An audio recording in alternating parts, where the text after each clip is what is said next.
stay seated and raise their hands or step to the center podium. We don't have tonight, so that's not going to work. And wait to be recognized. Once recognized, the speaker should state their name, the community in which they reside, and then state their position regarding the item they are speaking on. Speakers should address the council and not members of the audience. However, in this case, we have guest speakers, public works, and waste management, so feel free to ask any questions directly. Individuals wishing to discuss items not on the agenda should indicate this during the public comment portion of the agenda. Personal attacks, comments, threats, or derogatory statements will not be tolerated, and the speaker will be directed to leave. Thank you.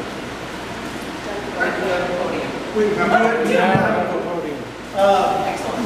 We're going to open up to community comments, so these are for non-agendized items. So if an item you want to talk about is on the agenda, this is not the time. But if you have any other community comments, now is your time to speak.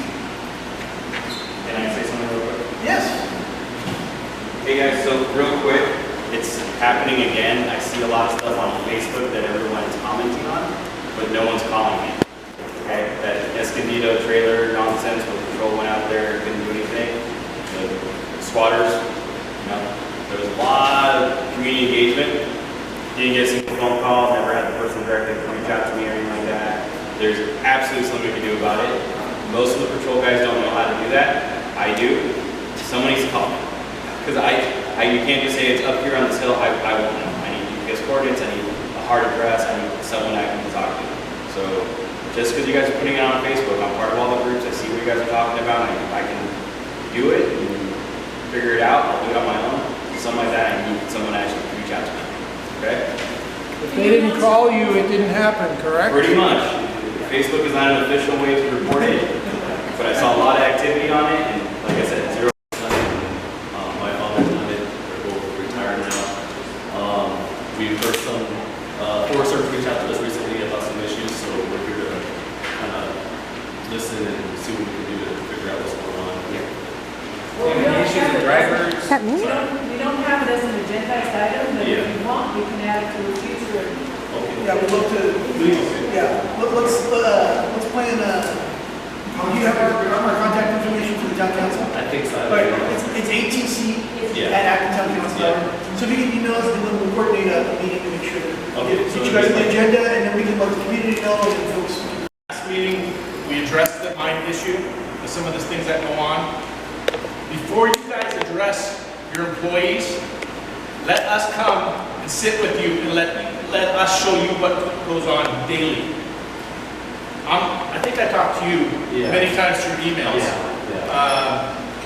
They're not coming up the road at 2 a.m. anymore, which is good. They stop all down here. And I know you had a big issue here recently with all the sanitation and issues there.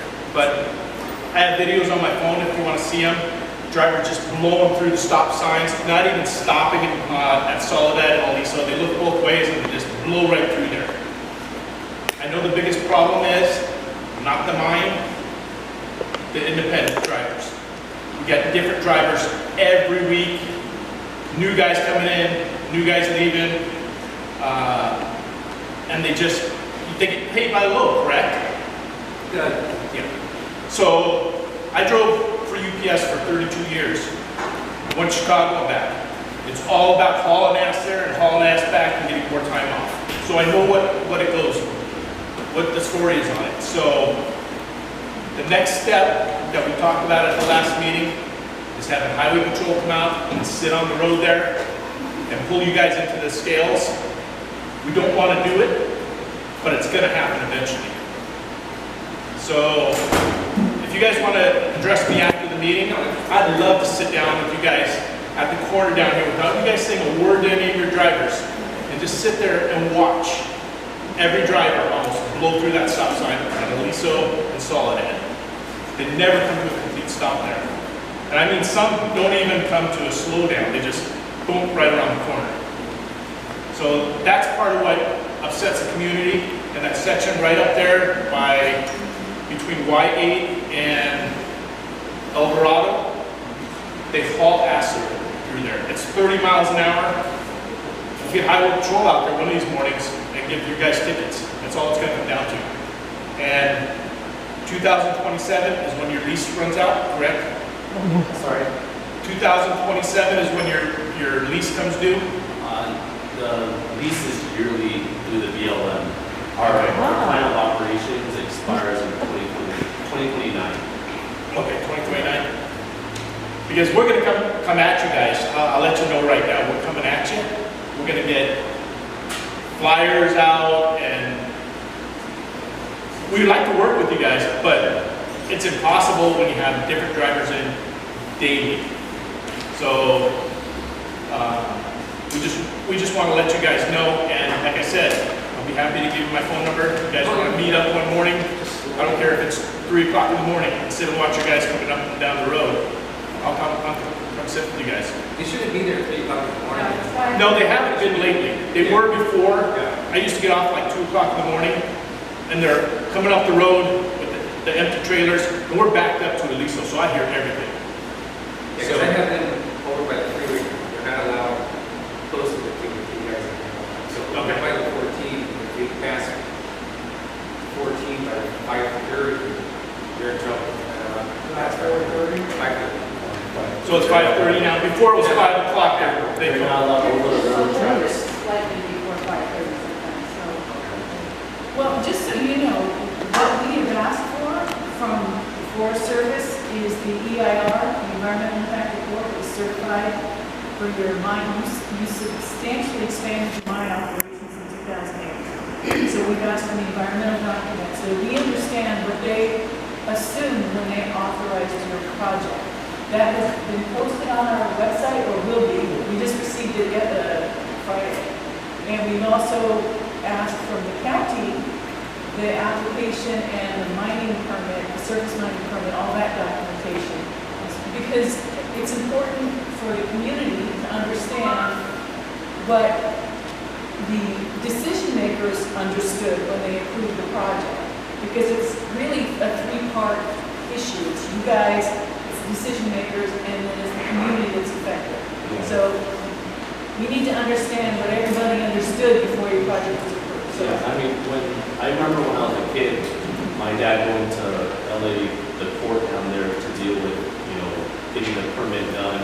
I remember helping them put up the large sign at the start of the dirt road for it being, everything, all the plans got sent to everyone acting within this disturbance of whatever operation we're doing. So I remember it all, so I understand where you're coming from as far as how it got approved and everything like that. So we're not here to say, hey, this is the way it was, even though it has nothing to do with it. We're here to work with acting, However, problems.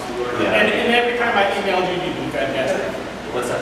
Every time I email you, you're fantastic. Yeah. I have no complaints about you at all. Yeah. It's just, the problem is we get different drivers in there daily Yeah. or weekly or whatever it I is. think that's why when we talk, we're always at the same page because you're a truck driver. So you understood, I handle the mine. We have 6 people at the mine and we deal with the mine. We hire him, he hires the truck drivers. He has 35 to 40 independent truck drivers that he coordinates to either haul for us, haul for other drivers. So the truck driver is him. So as soon as you contact me, I go to him and say, hey Marvin, this is not cool. It's important to understand. Yeah. It's important to understand that the trucking part is part of the project. It's not bifurcated. So. Yeah. Well, I'm just saying, as far as mine management, I deal with the mine, I deal with MSHA, OSHA, Los Angeles County, Forest Service, and deal with that part of it. And then he's our truck driver guy. So whenever there's trucking issues, I go to Marvin. When it's under your responsibility, right? Yeah. So if the truck drivers are not stopping at stop signs, ultimately it gets up to you. Yeah.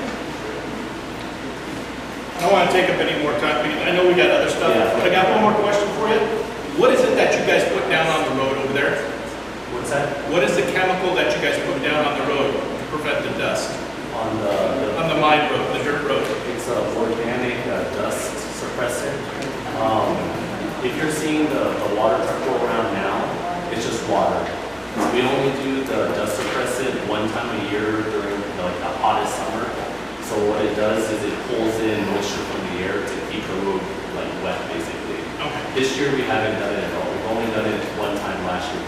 I'm the one that coordinates it, and it's expensive to do, but we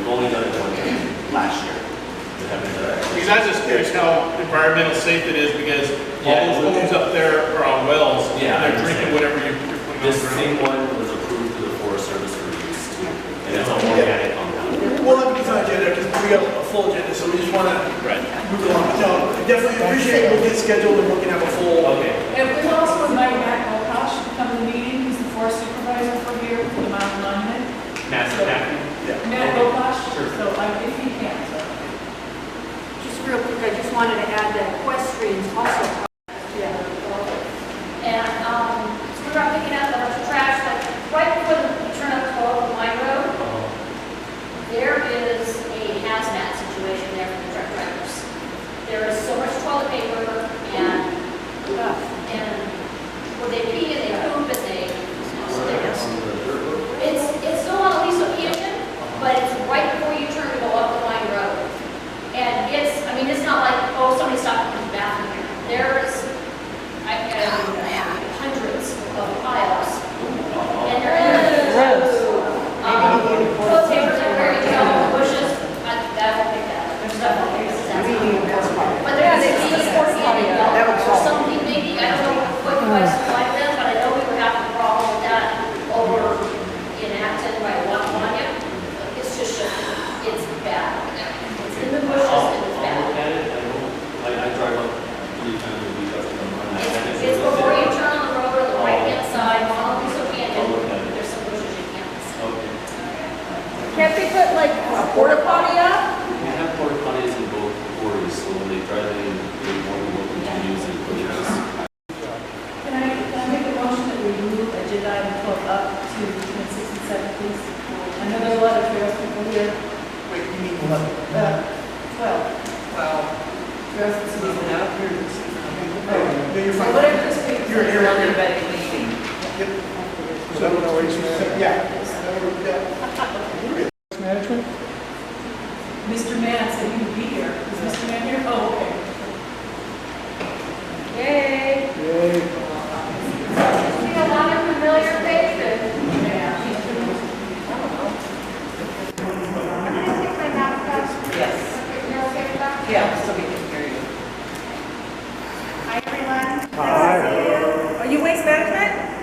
Yes, and I heard you want to talk to me. I do. I know everybody. 451.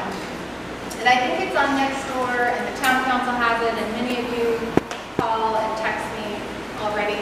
And then my email, if that's easier, is S like Sam, Persley. So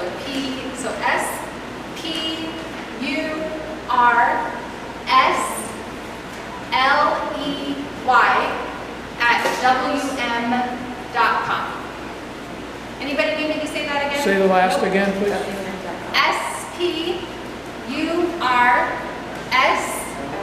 SPURSLEY at WM, like Mary, or like management. Good one. .com. Sorry to block you, I just want to make sure. You're fine. Block me in there. I've been eating a lot of Skittles, so I'm taking up more space since COVID. Okay, so the town council asked us to come and speak to, I think, one issue with the personal containers, and I'm prepared to walk through those changes, and then I want to do it quick so that there's plenty of time for questions, and then I will stay and answer any questions that we have. My husband agreed to the change with the personal containers. If that's your concern tonight with waste management, what you want to hear more about, maybe raise your hand so that I go, okay, good. So I don't want to be talking endlessly and you guys want to talk about something else like rates. I know what you want to talk about. I got you. Big time. Okay. So first, what changed? So for a long time, I'm talking 20, 30 years, we've had a policy where you could occasionally put out personal containers for, I've been here 15 years and it predated me for a long time before that. So that was the spirit of it. It was not ever meant to be part of your regular service that every week you put out a whole bunch of extra cans and we take them all away. It did evolve to that, but I'm not there yet. So there's some challenges with allowing personal containers. One that has been a challenge for a long time, but we were able to address it. When we were here, our last presentation, I think, was in 2017, and a woman had this exact issue. I think every time I'm here, because I've been coming to the town council for 15 years now, this comes up, but inevitably, somebody's personal container that they bought from Pottery Barn, that's made out of solid gold, that costs $1,000 or something, not really, but not anybody in here, but some other people, their container falls in the truck. And that does happen, because the arms on our trucks are made for our containers. They're not made for personal containers, and so the containers do fall in. And so for years, we've had people call us and say, my very valuable container that has sentimental value fell in the truck, and I'm going to need another one. Kind of a pain, but to limit that, we had a firm credit. You know, if that happened, I think it was a $20 credit, and that controlled that impact somewhat. So, you know, it was a recurring thing, but still manageable. Fast forward, the personal containers, again, it was periodic. It wasn't a regular recurring thing. It was somewhat difficult to deal with, but we were still able to finish routes. It wasn't growing exponentially. So let's go to last year. Does anybody remember anything unusual that happened in 2020? People were home. Oh! So the pandemic. That impacted the waste industry drastically. There's another big impact because we live in California that I'll talk about shortly. But the pandemic, our disposal, so the people are home, people are eating at home, they're throwing their stuff away at home. So disposal at home, on average, went up about 30%. So that and we had a driver shortage. We still have a driver shortage. I'm sure any of you that own businesses know it's very hard to keep people employed right now. Either there's the 80 hours of state COVID pay, or some people will make more at home with unemployment than they do with the job. So it's just really hard to retain people right now. And then people were getting sick.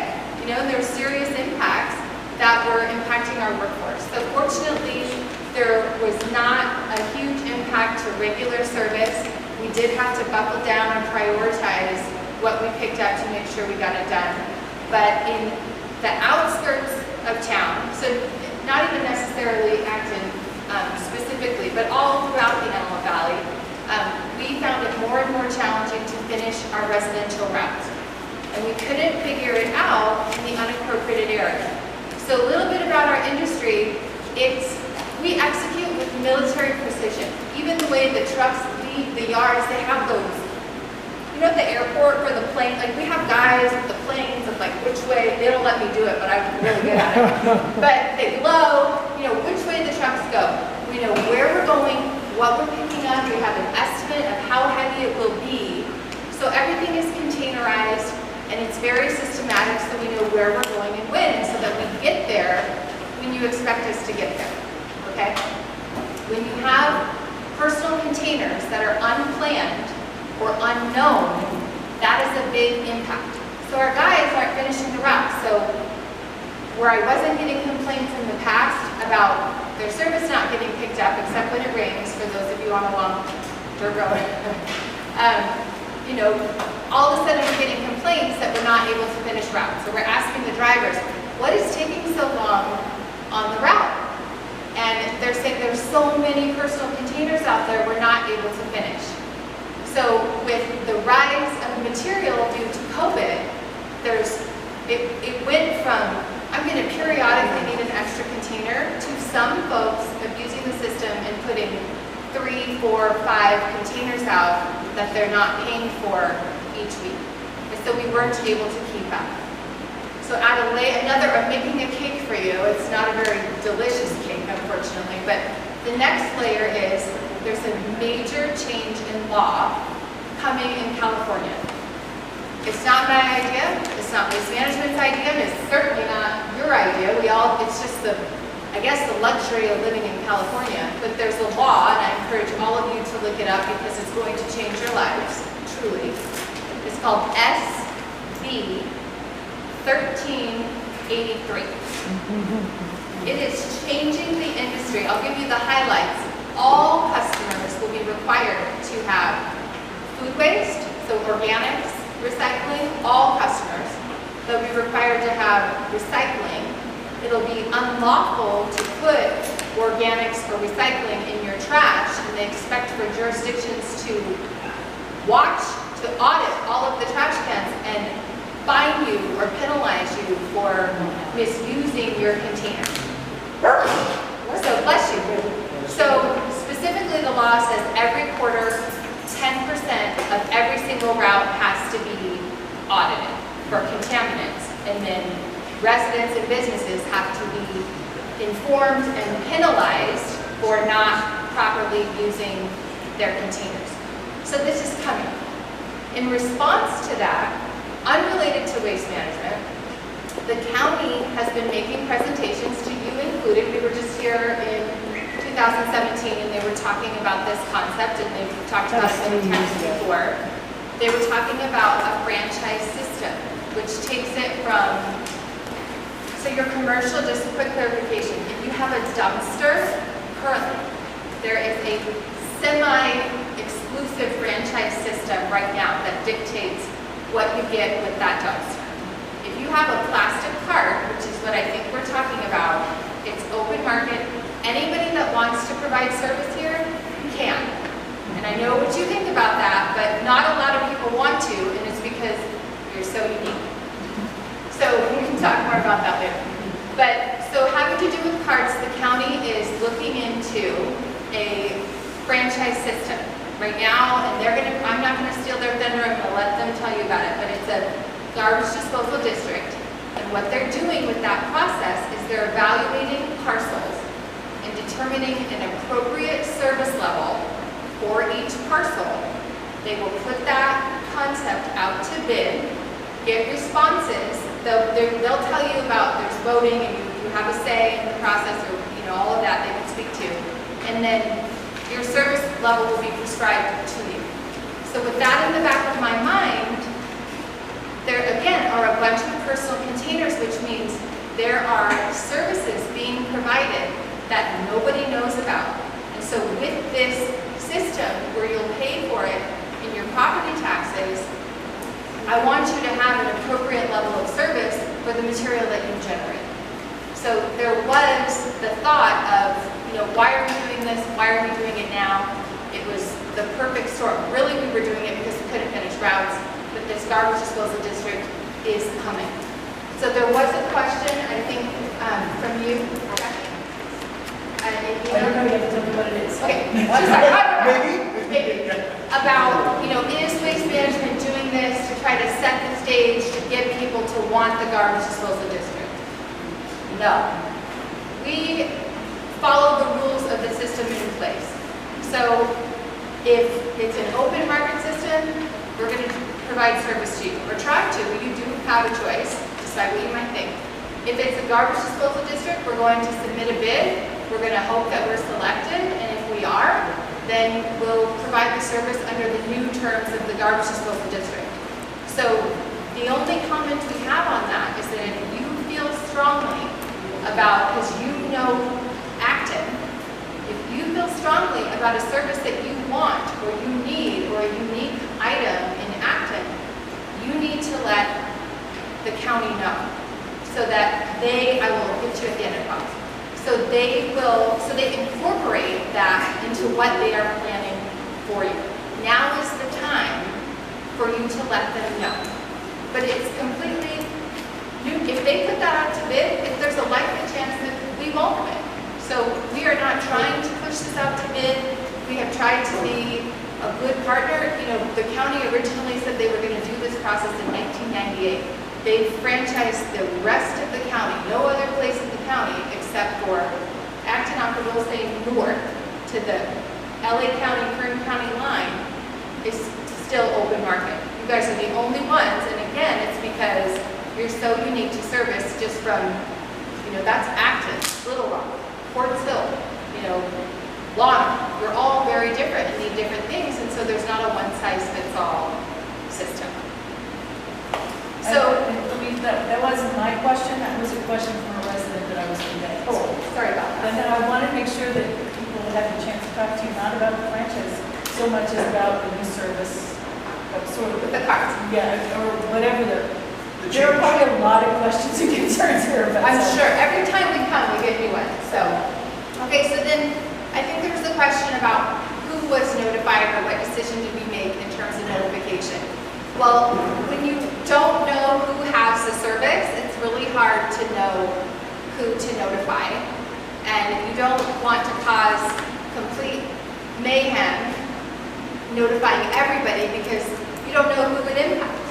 So we did an audit. The drivers marked who had out personal containers, and we notified those people. So in all of the appropriate areas, well, it was during the audit. So if you didn't get the notification, I apologize, but during the course of the audit, over a few You know, they periods. should have went out with, you know, like in our bills. Yeah. Like an email on our bill would have been helpful. It would have been if we could do that now, because we're Yeah, not. man. I'll do questions at the end. I see one, and there was one in, you in the pink tank top, I think, had a question, and then you in the back. Oh, pink tank top, so no, not me. Please Well, don't. this gentleman did. Oh, it's you. You were first. You're first on my list.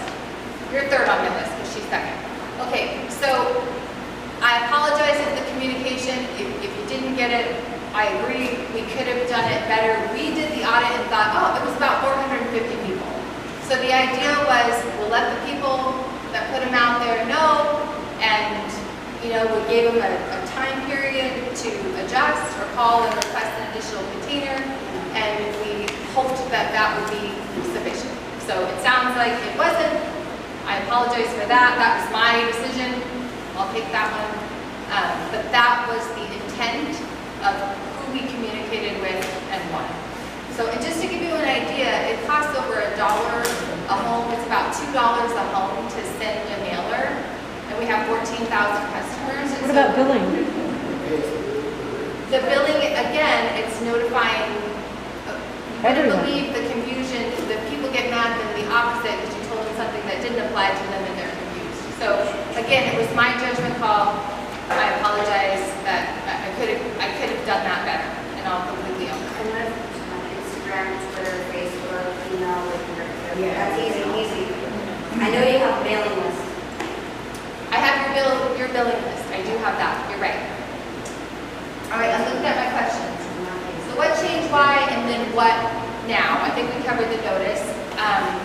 So what now? There are waste management carts available. If you regularly need an extra cart, I suggest you call and request an additional cart. There is a charge for that, and I recommend that you do that. If that's not sufficient, I recommend that you look into bin service. And there are amenities that are included with that as part of the franchise of the county. Look into bin service. If you periodically have extras, then I would call in advance again so we know we're able to time the route appropriately for extra bags in advance, and there's a minimal charge for those. Or you are welcome to self-haul to the facility on your own. The county still allows for that. So with that, Josh is going to be writing down questions. I have first, second, and third, fourth, but I know what you want to talk about. Let's focus on the carts first, and then if you want to wrap that one, make sure I get all the cart questions answered, and if you want to talk about that, absolutely. Yes, sir. Define garbage. Are you excluding regular waste from food garbage somehow, or is garbage including everything we throw out? With the new law, However you define it. well, I don't define the law. What do you mean by garbage? Garbage is everything but something recyclable, as defined by the state, which is typically defined by if it has a market. Yeah. And then organic material, which there is an official definition for that, but it's typically yard waste, branches, Green waste. yeah, green waste, food, any kind of food, some food soil paper, although I think that's probably going to go away, but organic material. So that organic material would go into, you have one yard waste container under the new proposed franchise system like that. What about horse poop? Because a lot of us out here have horses. What is that considered? That is a gray area, and it is facility dependent. So wherever the material goes for processing, they dictate, but typically there would be a separate manure container for manure. Okay, who was number 2? Was it you, Pam, the black tank top? I know you're you're 4, because there's the man in a beret, that's 3. Oh wait, someone else was 4. People could just raise their hands. Did you have any more questions? In regards to the notification, Okay. regarding, it would have been nice to know and not come out and find extra trash cans. I agree. Because then I have to figure out what to do with it the week after. Okay. You were 3rd in the beret, sir. Yes, you're up.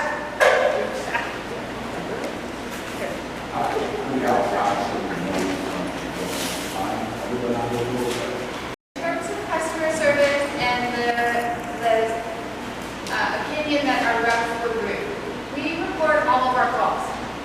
All of them. So if you all now have my cell phone and my email. If somebody is rude to you on the phone, please let us know. Because I can hold that call recording and I can listen to it and I can coach the person, give them disciplinary action, terminate the person, whatever it When I takes. asked for someone superior to talk, I'm sorry to interrupt, they said there is nobody. Okay, well, there are plenty of supervisors, so again, if that is your experience, I'm happy to take your address and I can pull the call recordings and address that with the people that you spoke to. Sure. So that's in regards to rudeness. In regards to the extra bags and the Ravens, I can't speak to your Prime packages, although I wish I knew what snacks you were ordering, because they sound delicious, but I started thinking of peanut brittle. I don't know why, but now I'm craving peanut brittle. There is an option if you regularly have bags, you can get an extra cart or a bin and make sure that the lid closes. So, I live in the Antelope Valley, I have jumbo-sized Ravens. I make sure that my lid closes, and if it doesn't, they're in there. I completely agree with you. So in response to the competition, there were multiple haulers. There was Looney Bins, and there was bin sanitation. I think there are 2 or 3 mom and pop type haulers in the Antelope Valley right now, but just Santa Clarita, there's probably 45, 50 haulers. So I know to the Antelope Valley folks, it seems like Waste Management is the only hauler. We are one of dozens of haulers, and the county can speak to that. They have several permitted haulers that pick up material all over. Again, this is a unique area. Haulers are not dying to come up here because it is geographically isolated. Your material is heavy. You guys have high expectations, excuse me, I'm going to drink, as a customer base. So those people, so the Benz family as an example, they weren't here because they were tired of waste management prices. They were here because they could make money here. So the Benz family came to waste management because they could, the industry has changed just in the time that I've been here 15 years. It's completely different. There are major laws that have changed the way that material is handled every day, and it's about to change again. Some smaller haulers, some are great at it, but some cannot keep up or choose not to. They think, you know what, it was a good ride, I've made enough money, I'm done. In the case of bin sanitation, they came to us. They were having their own situation in Kern County, which was their predominant service area, and you can look up legal cases as to why their rates were lower in this area, if you like, but they came to us and said, you're done, please buy us. They're sitting with their $30 million now, and they're not thinking about you and your rates. And Looney Bins, the owner of Looney Bins, is the area president of Waste Management currently. So he's also doing very well. So it's not like we seek to kill and destroy small haulers. It's very difficult to do business in California. It's even more difficult to do business in this area. And they come to us and ask to be purchased. And sometimes that makes sense, and sometimes that doesn't. So that is in response to the small haulers. In regards to the additional services, so when the county makes a decision, and again, it is solely the county's decision to go to a garbage disposal district or a franchise system, you need to speak to the things that you would like to see. There is no other franchise in Los Angeles County, probably beyond, that allows for personal containers.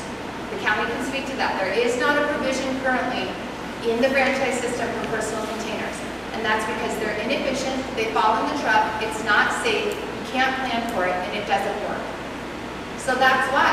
Sometimes there's bags, but if you regularly have bags, then you should get an additional container, and there is a charge to that. As an example, when you go to the grocery store, bless you. It's not COVID, right? No, I'm kidding. my elbow too. Isn't it fun, like before COVID, somebody sneezed and you don't think of anything, and now you're like, okay. So if you have company in town and you go to the grocery store, you don't just say like, you know what, I have company this week, I'm just gonna take this bread. It's not buy one, get one on bread, or at McDonald's, they don't just give you an extra hamburger. So there was this legacy offering that was available periodically, and it just became too cumbersome to offer on a regular basis. And I don't think that everybody was maliciously taking advantage. I think that somebody was like, oh, my neighbor puts out 4 extra, that means we can put out extra. And there was inaccurate information or this legacy information out there. And then before you know it, everybody's got a whole bunch that they're not paying for.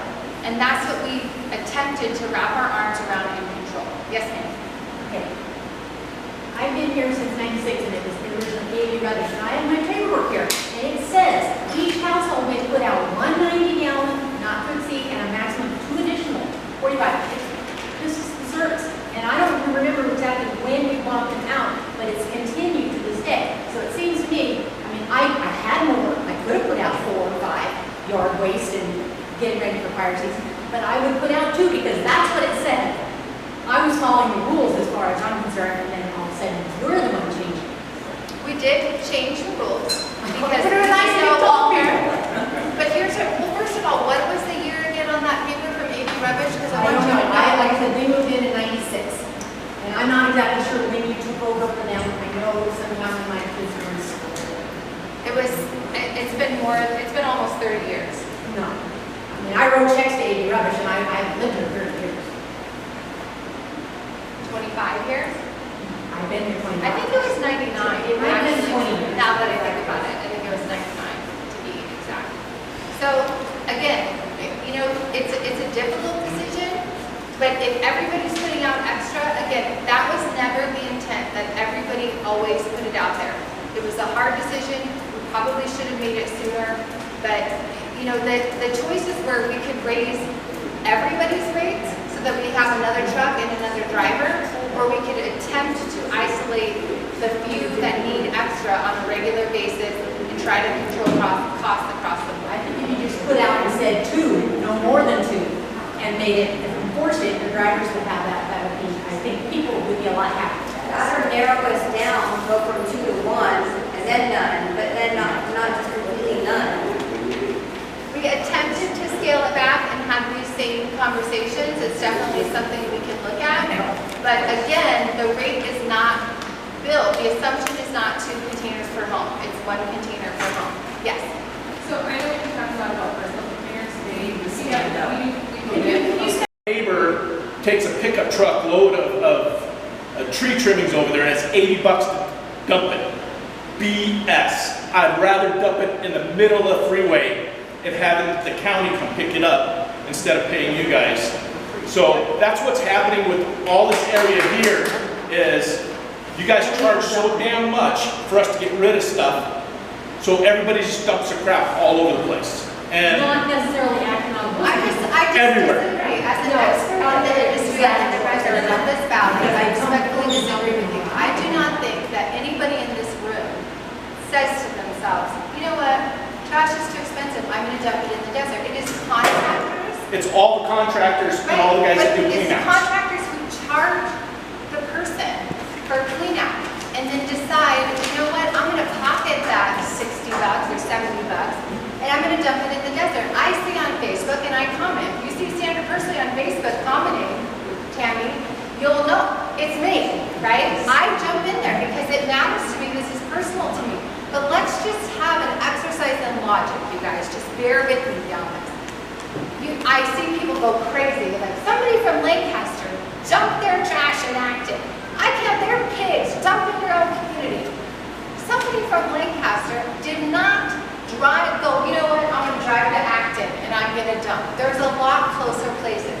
Somebody from Lancaster picked the cheapest bidder that was probably from San Fernando or wherever else to dispose of their material and didn't think twice about it. And guess what? It got dumped in Acton when they stopped for gas or McDonald's or whatever on the way back to San Fernando.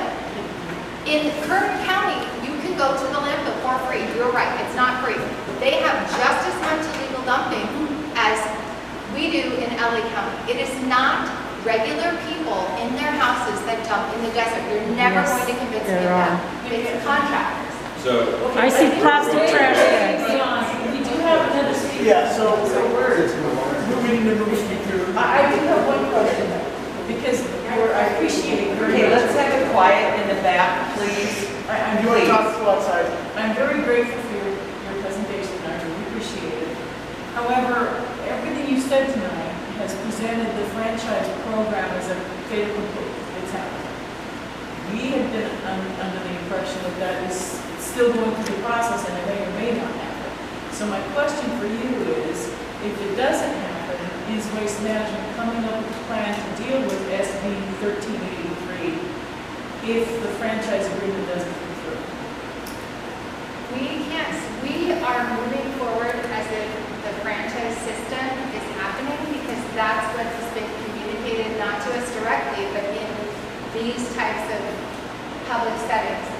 My understanding is that what is open is the format. It will either be a garbage disposal district that you pay for with your taxes, or it would be an exclusive franchise system or some type of franchise system that the county oversees that there are participants. So that's my understanding. Thank you for, because that is something I have no But idea that's about. up to the county, so I think that there is question about the format, what's included, but the fact that I think that they have to do it because of the law, or they'll face up to fines of $10,000 a day. But that is truly a question for Voters. the county. So I'm actually part of that group that she's talking about, and we put in our 2 cents. Anything with the county, you got to remember, these are people making decisions that don't live out here, don't understand the dynamics of it. It's taken us a year to get like 3 things done in these working groups, and they're talking about like vacant lots to address like the. Not to disturb the meeting. If you'd like, I could wait outside. If you'd like to speak, I will be here after the presentation, but I would like to listen to it as well, so that I can have the latest information. So that's my plan, is to listen. I know several. Hello everyone, my name is Steve Molesky with LA County Public Works. I do not work for Waste Management. I extend work training today. I work for the county. I oversee all the residential trash collection for the unincorporated communities as well as our garbage disposal districts. That's roughly 1 million people that get our trash collection through us. And I have 2 customer service people that can keep up with our complaints. So I think we do a pretty good job providing services to the rest of the communities on the other side of the mountains. So it's been that way for a long time now, converting more than 50% of their trash. We're good. There's always county-wide. And so whether recycling was offered in this community or not, the county was still always able to comply because everybody on the other side of the mountains already had recycling. New laws, and Sandra mentioned SB 1383. That's no longer county-wide, that's generator-wide. That's every single person in this room who makes trash, and it's in particular, it's going to be the organics, must have a separate organic collection service. So the county can't say, okay, great community, not a lot of complaints anymore, because there are complaints out here. And we need to comply with that law. And Sandra mentioned it's a $10,000 a day fine for the county. So we need to kind of get control over the waste collection system out here. So we are proposing a garbage disposal district. In the garbage disposal district, that's where you pay your trash fees on your property tax bills. So if you own land, you pay into the system. If you rent in an apartment, no. But the owner of the apartment is going to pay for the trash system. I have a little presentation, so make sure that I won't go over all of it because I know we already kind of covered a lot of it. Sandra, yes.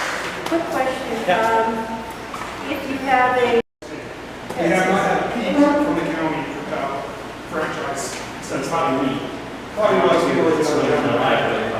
yeah. So just so, and it kind of, we thought it just kind of disappeared because they looked at it and it didn't seem like a reasonable thing. No, but we're for it now. It's something you should have. And I'll talk about some of the rules that are involved in the process. So, Just to clarify, you say it should happen, it should or has to happen? It takes approval. Okay, but I'm saying like, if the community overall is like, no, we're cool with how it is, can it stay or would it be required under state law to move forward with that? I don't see an option to get around some sort of a system correction. But ultimately, it comes down to the board of supervisors who represent the mayor of the area to say one way or the other. It's not my decision necessarily. The voters decide if Yes. they want to be annexed into a garbage disposal district. I'll cover all for that. So I'm going to sit down, I think, to move my screen. Sorry about that. And can't hear me, let me know. Let me skip over this stuff. A little louder, please. A little louder? Thank you. Okay. This is some of the laws. That's as clear as I can make it. I've tried to focus it. Okay. And also, could you send this presentation and post it on our website? Okay. Ooh, no sleeping. All right. So what are the services? And so this is the occupied parcels list. And this is a relatively normal trash collection services. You got your trash recycling. And so we're calling it green/food waste collection. That's what we call it organics. That's anything that used to be alive, essentially, can no longer go to a landfill. It has to be processed, and more than likely it's going to become compost. Illegal dumping services. And what that is that we heard about the contractors dumping on, if it's dumped on private property, that's something else I'll talk about. But if it's dumped in the public road right away, the county would pick it up. Not the county, like we have county crews out there, but they're the road guys. They're more focused on repairing roads than they are doing dumping. This system would provide a lot more funding in order to pay for the waste hauler to go and pick up the dumping. Multi-item collection, I don't know if nobody mentioned any multi-items, but it would be included. Annual cleanups. I'm not looking for, that should turn out so quick. So an annual cleanup, that's a Saturday once a year where you can put out, we've been saying unlimited. I'm not sure that might go well. But you put out all the waste on your curb. It's like a bonus bulky item collection on a Saturday. It's like a spring cleaning type of thing. You clean out the garage, back of your yard, or even accumulating stuff. Move it to the front of the curb, the waste hauler comes back, picks it all up. It's a designated Saturday once a year. That's the annual cleanup. Excess green waste and trash collection. So this is up to 4 times per year. The waste hauler will come to your property. So you have to call the waste hauler and say, hey, I've got bulky items, I've got excess green waste, I've got excess refuse, trash. And so 4 times a year they'll come and get any of that stuff or all of that stuff. Depends what you put out.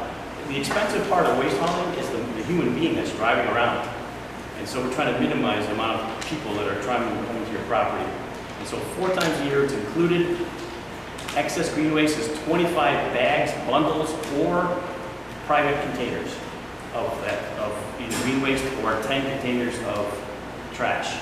So you have a big party, a lot of trash, you can call up the waste hauler and say, hey, can you come next week and I'm going to put out 3 cans.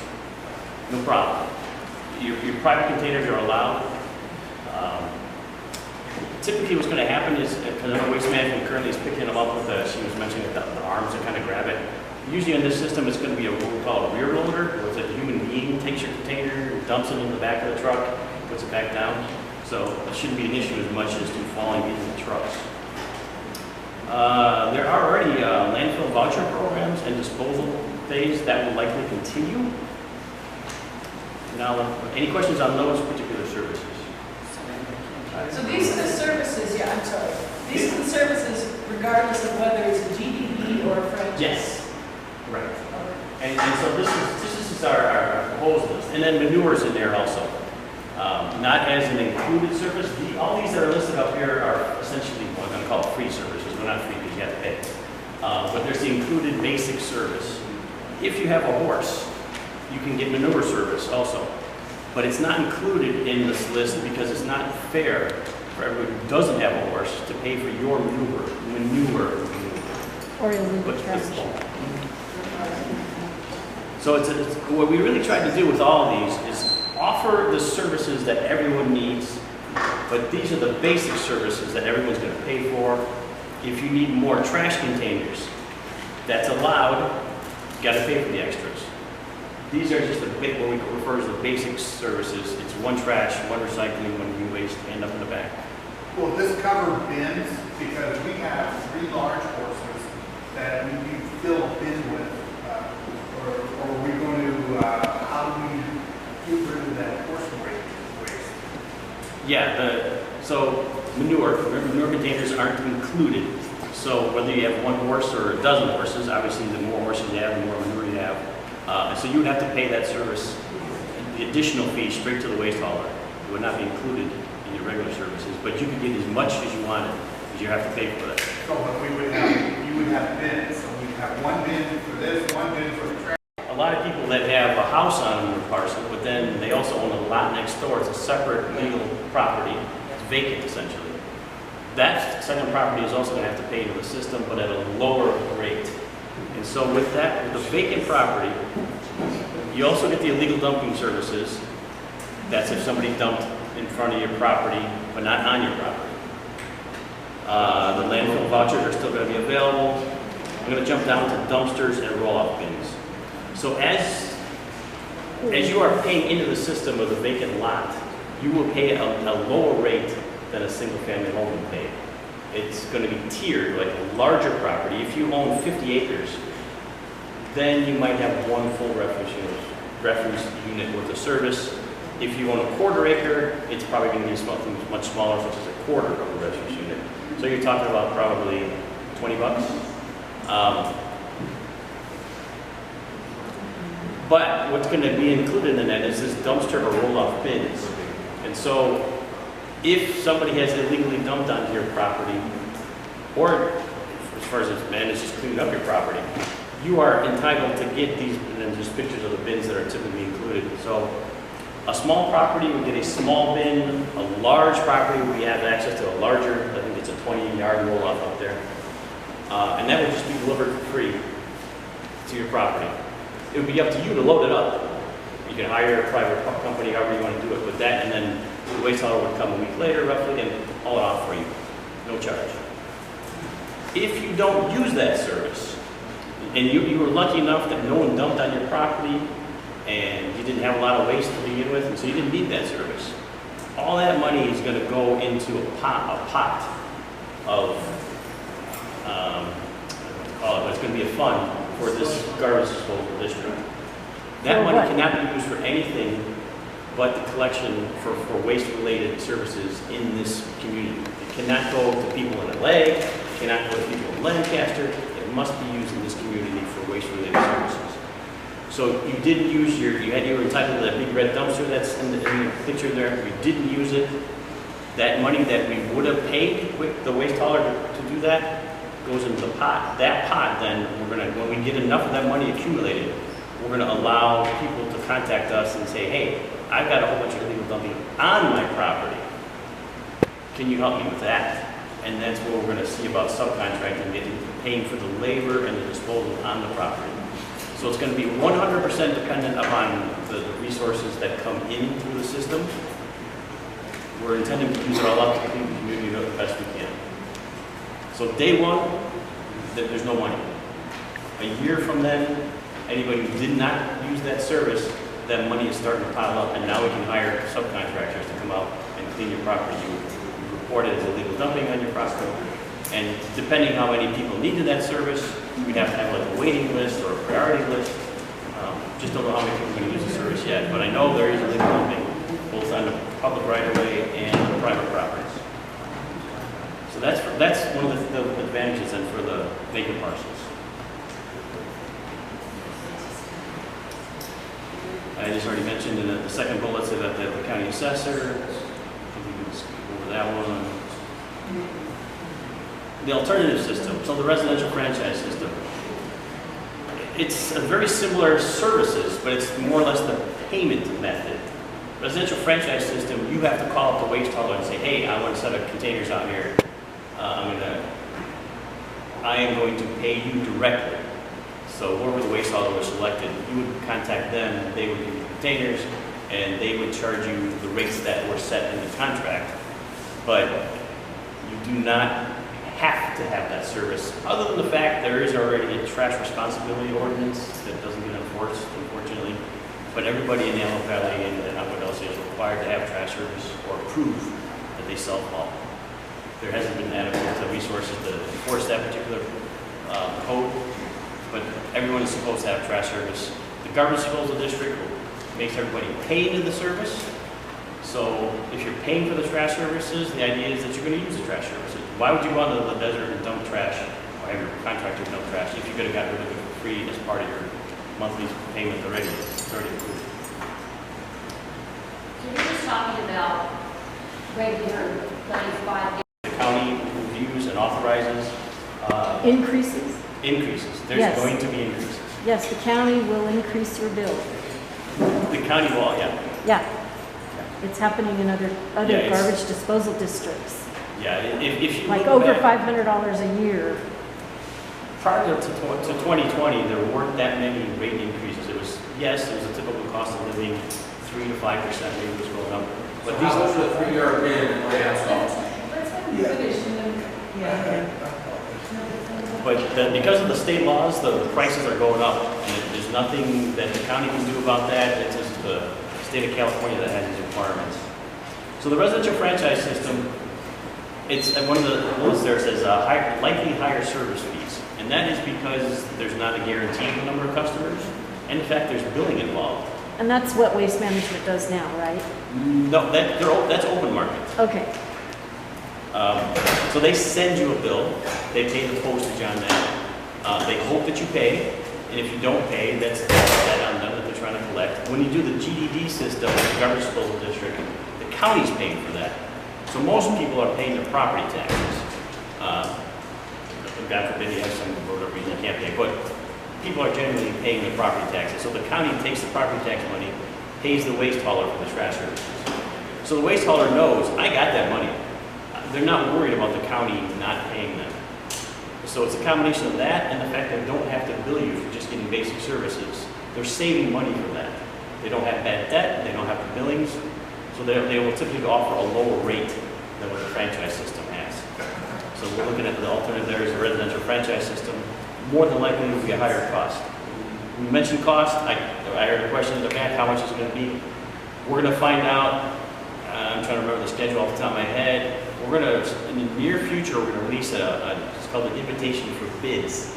That is when the waste haulers then submit the prices. We put out the contract, it's roughly 250 pages long. It says these are all the services that we want you to provide. They say, okay, I'm going to charge $50 a month for that service. And then somebody else says, I'm going to do it for $75. And so the state law requires us to select a low bid. So whoever comes up with the lowest price, they're your next waste hauler. Waste Management has an excellent chance of winning that. Hopefully you enjoy their services because they've already got all the carts. They have an advantage. Every incumbent waste hauler in these systems always has an advantage. They have the trucks, they have the lab manpower, they have the knowledge, they have the carts already out there, the dumpsters are already out there. So Waste Management has a different advantage bidding on this. So, real quickly, when does the community get to let you guys know what type of services we want you to put out the contract? Or are we cut out of that process? No, I'm coming up. Here we are next to the Or have I slide. got too far ahead? my next slide. If you're going to cover it, just cover what you Really can. close. So some of the rates we have in the GDDs, so on the left side you have the GDDs, you can see on average they're cheaper than what the residential franchise system is paying. These are not necessarily very representative of your community because for waste hauling, it's all about the density. And the quicker you can go from house to house to house to house to house to house and pick up, the faster that they're doing it, the less they can charge because the more money they're making. Here, if they're driving from ranch to ranch to ranch, around the corner, ranch to ranch to ranch, they're going to pick up less than half probably of the number of houses or customers that they would typically pick up in an urban area. Even like the Court Hill area is going to get probably going to get a better rate because of the density. It's not because they don't like you, it's because it's just the math. They can pick up more customers per hour if it's a dense community. If they're driving up dirt roads and there's only one guy that lives up there and it takes them 20 minutes to get up there, well, the good thing is the guy that lives up there 20 minutes away from everybody else is going to pay the same rate as everybody. There's going to be some difficult to service fees involved because if you're crazy and it's a 45-degree angle, yeah, you have to pay a little bit extra for the really extreme services. We keep moving along.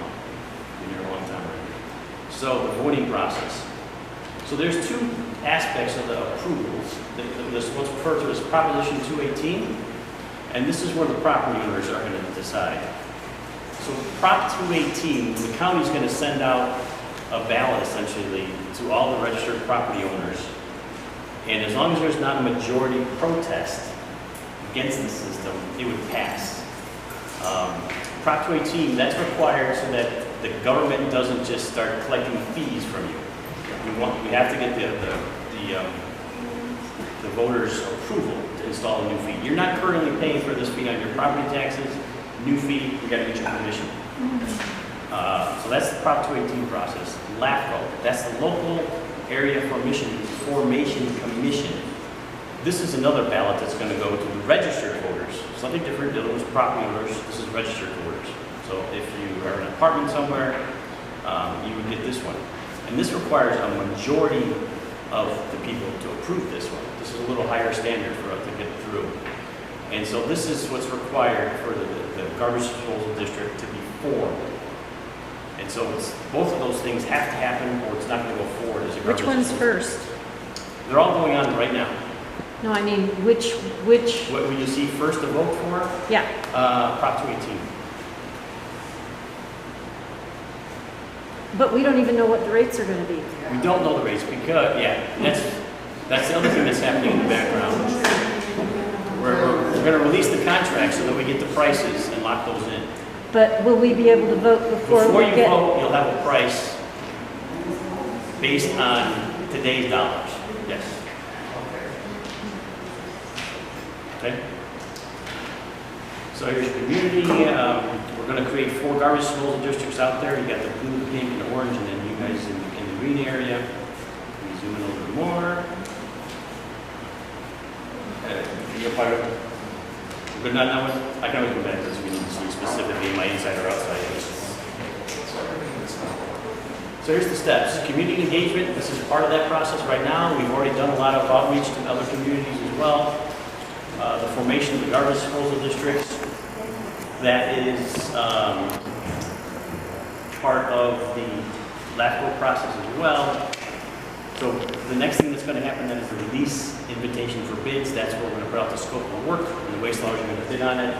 And I'm trying to remember my schedule off the top of my head. We're looking at, not a long time, I think we were looking at November of this year, if I remember correctly. And if you're going to write a newspaper article on that, I'd rather not get quoted on that time. How can you award a contract if it hasn't been approved by voters and property owners yet? It's not awarded yet. Did I say awarded? It says award. Yes. It's not actually going to get awarded because it does have to go further steps. The low bid will be known.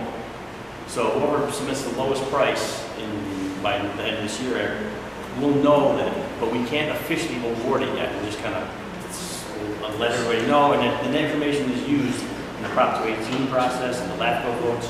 You'll know what the price is going to be, and you can decide whether you like that or not. And to confirm, as far as RGD, is it Ogden, Acton, all Little Rock's going to have their own, or yeah, there's going to be 4 or 5. So we're all, this is the crew we're rolling with. Yeah. So, I have a question for you.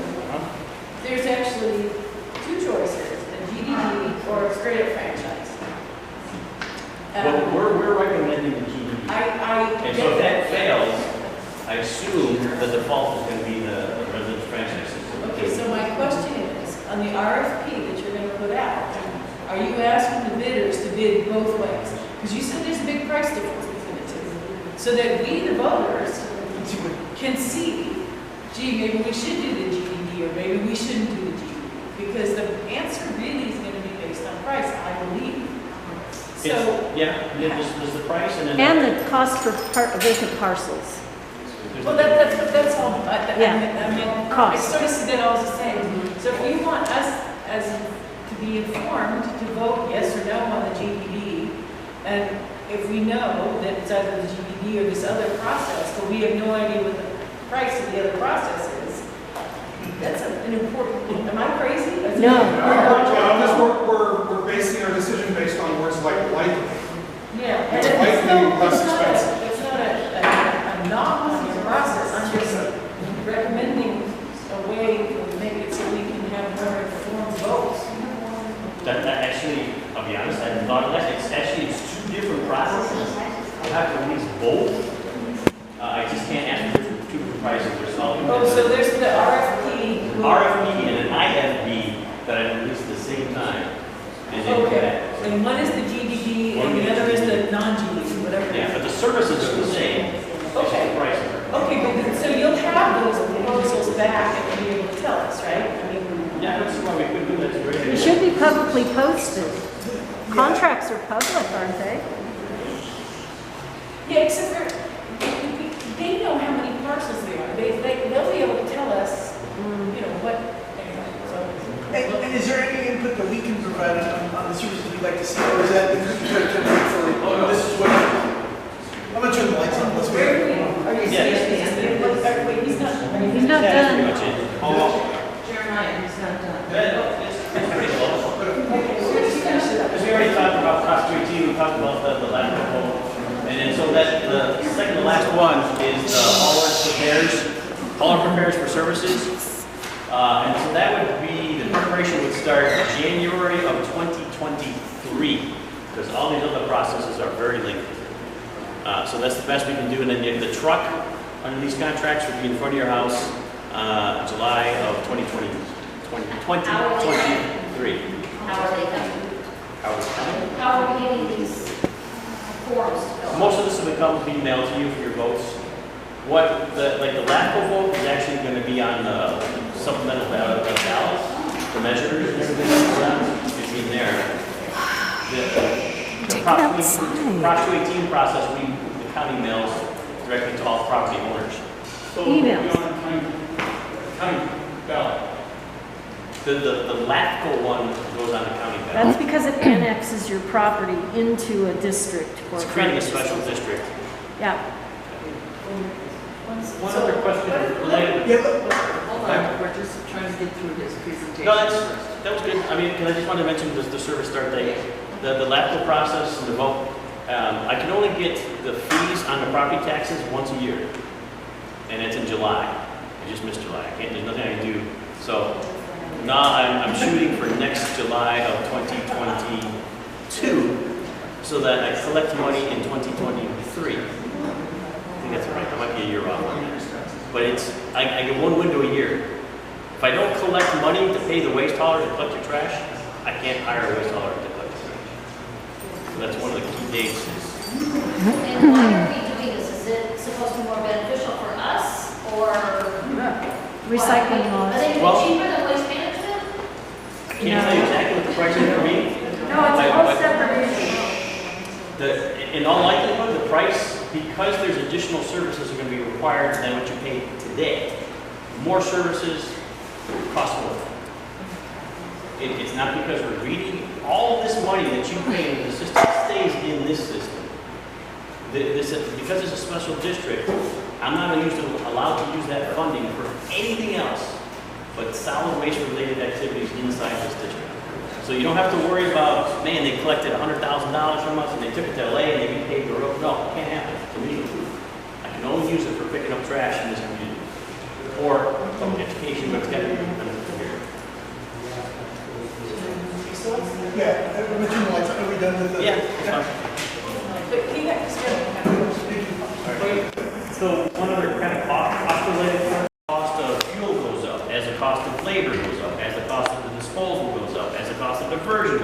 cycle. Wages at public All, works. so all that stuff goes up.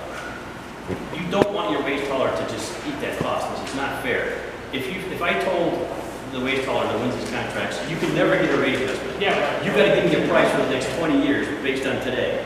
But, Well, everyone's gonna charge a super high amount, so what we wanted to do is have a fair rate adjustment for both parties, for all the customers and for the waste hauler to recover the cost. So the two different ways to set up the It's the same. What's that? Whether it's a franchise or a GDD, it's the same. The only No, the real difference escalation is rate will be the same. the franchise system doesn't require Prop 218 because you pay directly to the waste hauler. If it's a GDD, a garbage disposal district, I can only get 5 years permission for rates at a time, the increases anyway. Unfortunately, we don't know everything. Nothing goes down. We know the prices are going to go up. So I can only get 5 years for Prop 218 of escalations, and you guys would vote on that. And so that when this goes out, it'll say the most you can possibly pay is $75. I'm just throwing a number out there. And then if I have to go over $75, then I got to go back to the community and say, can I have more money, please? And if the community says no, then I say, okay, what services do you want to cut? Because this is self-sufficient. Yes, all the money stays in, but then again, no other money comes in also. So, I'm sorry, to interrupt you. The rate increases are turned down by voters.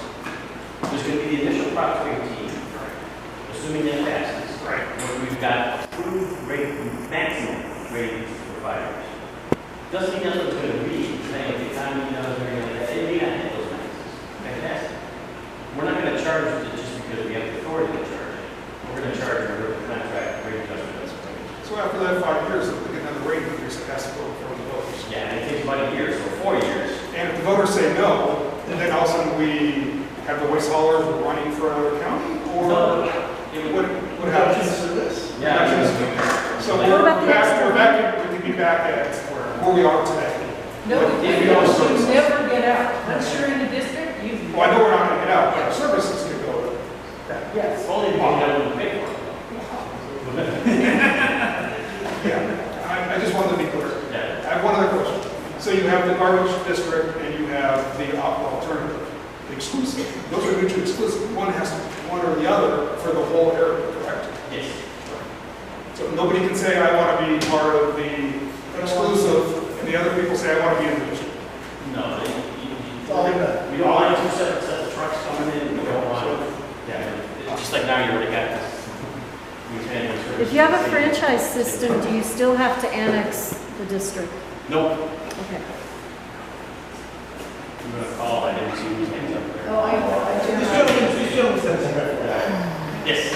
I think there's a lot of confusion in here about the difference between land use and zoning. When people hear talk that they're zoned, that they've got an agricultural 2 or an agricultural 1 property, that's not the same thing as what you mentioned earlier, the 50 different codes for land use. Yes. Right. And so, just to make it clear, this is not based on agricultural or anything like that. This is based on what the assessor says is on your property. Most of the people here are actually going to be single-family residential. They're not going to be rural, farm, or any of those other codes. They're going to be single-family residential. And so that's what you need to keep in mind here is that, we spent the last 5-6 years minimum talking zoning. Completely different department. The assessor only deals in what's on the property, not what could be on the property in the future. So you got to keep that in mind that you might think, well, I've got a farm. I need all of that. But according to the assessor, you're a single-family residential building. So that's part of the uniqueness of this particular area is that, yes, we're a single-family residence, but instead of an 1/8 of an acre, we've got 15, 30 acres of property that we have to maintain. And so that's part of the problem that we're facing here is that the assessor's valuation doesn't necessarily represent our particular situation. Yeah, especially if your rates are based on the size of the lot. Yeah, So- vacant. That are vacant. I thought you said the vacant lot is going to be bigger, Yes. more expensive, because you Yeah. get a bigger. Why is that fair? If you have one house on 200 acres, one house producing garbage, Don't go vacant lots.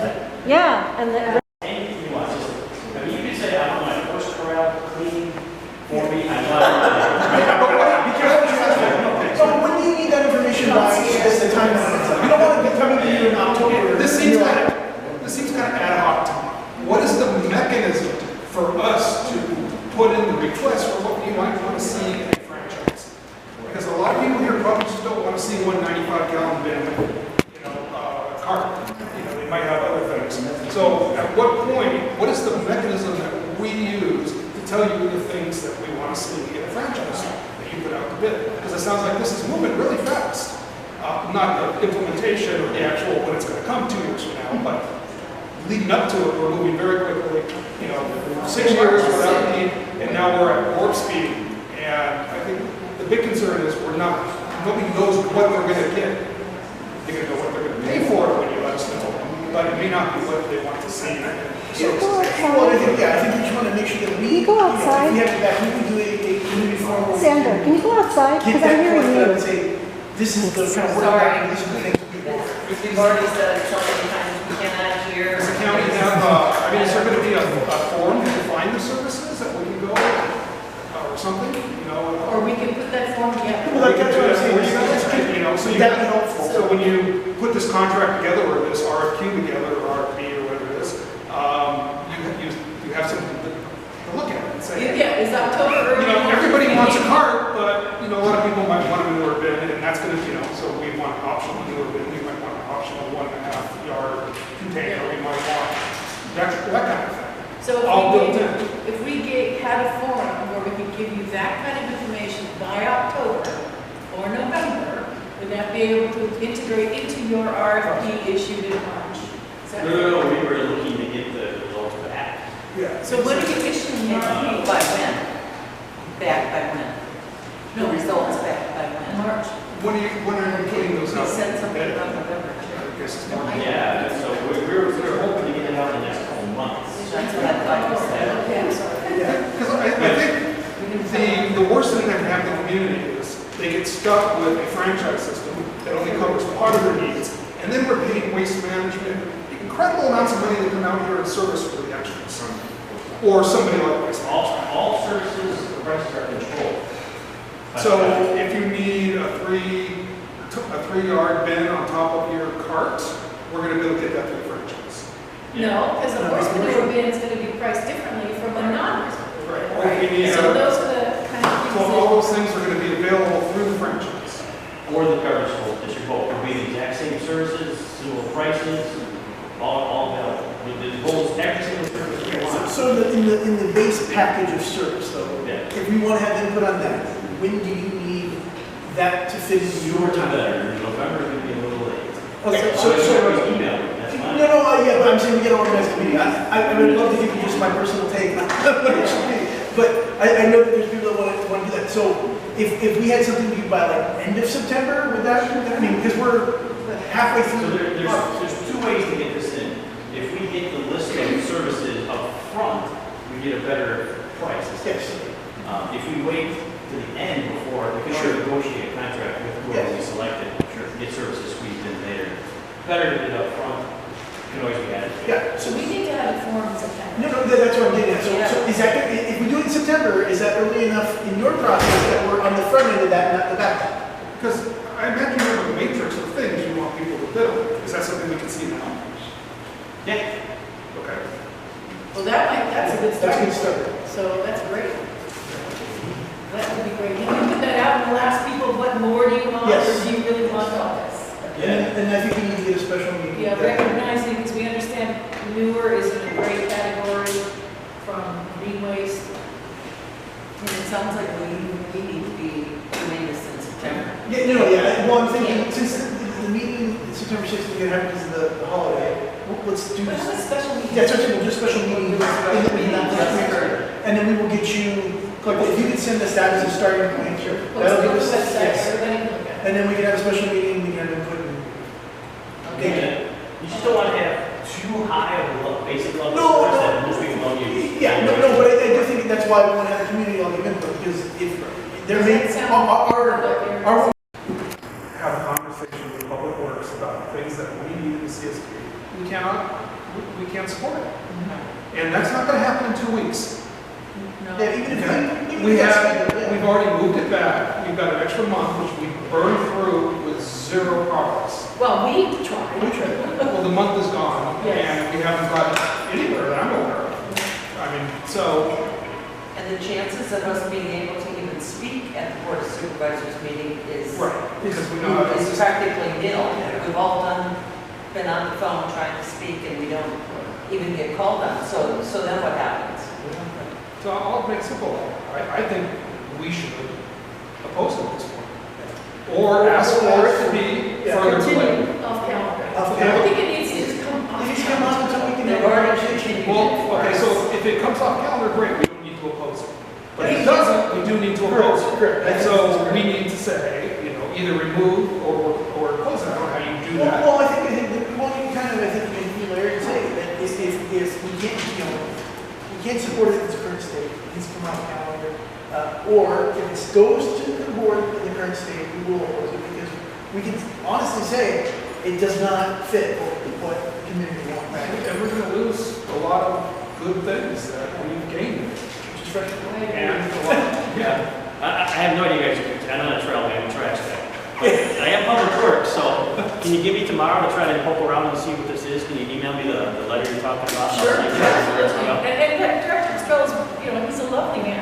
He's a great guy. I love him. He's really very nice, and he wants, everything I've ever heard him say publicly is he wants to have service to his constituents. Yes. And that's why I'm grateful for you coming. Yeah. That's why but I think that there's just so many levels twisting around, because it involves right-of-way, it involves trails, it involves what's a vehicle. Jackie, I don't think so. I just think that it hasn't been made to the point where somebody's been instructed to deal with it.